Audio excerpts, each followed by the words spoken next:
আসসালামু আলাইকুম। দেখেন এই যে আমরা একটা কাজ দিয়েছি আমি সৌদি আরবে, বাতাস থাকতো সেই জন্য কথা হয়তো ক্লিয়ার বোঝা যাবে না।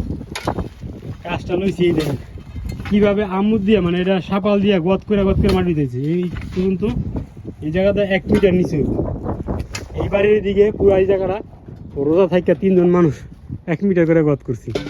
মানে হাতের কাজ হাতেই করতে হয়। এই যে এগুলো করছি।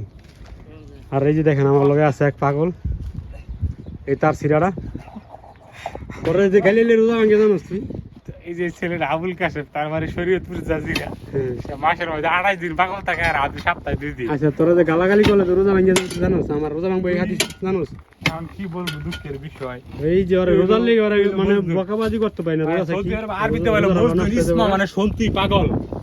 এই সেই পাগল ইসমা মানে পাগল, মজনুর ইসমা। মজনুর ইসমা এটা মানে কি? পাগল।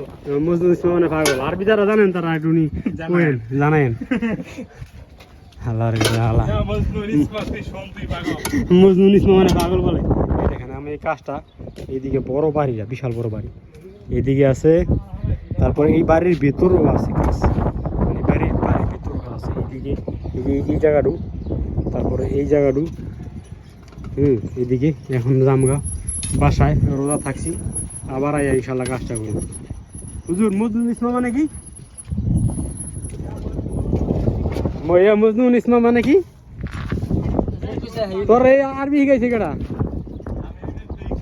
হ্যাঁ এই দেখ সৌদি আরবে যে আমরা কাঁচরা লাইছি বলো দিয়ে যদি দেয় তাহলে ভাই আইছি শুরু করবে যে খালি জায়গা পাইছি, বিশাল বড় জায়গা পাইছি, কাঁচরা সকাল আইতেছি। গাড়ি দুটো এলাম জায়গা রোজা থাকছি, আইয়া দরকার হ্যাঁ কারে বলো দিয়ে লয়ে যাবো তো। না গাড়ি দুটো মস্কার না, মস্কার করা লাগবো না। না সব গাড়ি তো এই যে আমার গাড়ি দিয়ে আছে। না লয়ে যাবো। এই যে গাড়ি সব সময় সামান রাখে দি যা। এই যে আমার সামান গাড়িতে ড্রিল মেশিন থাকে, মানে এমন সামান দেয় না লাগে, সব কাজ করে লাগে। গাড়ির অবস্থা খারাপ ভয়াবহ। যাই গিয়া এখন কাম শেষ, আবার পরে এক সময় ভিডিও করবো। রোজা থাকি এই জন্য কথা বলতে পারতেছি না। আব্দুল্লাহ সবার কয়ে দেবো ভাই। হ্যাঁ আমরা চলে যাচ্ছি।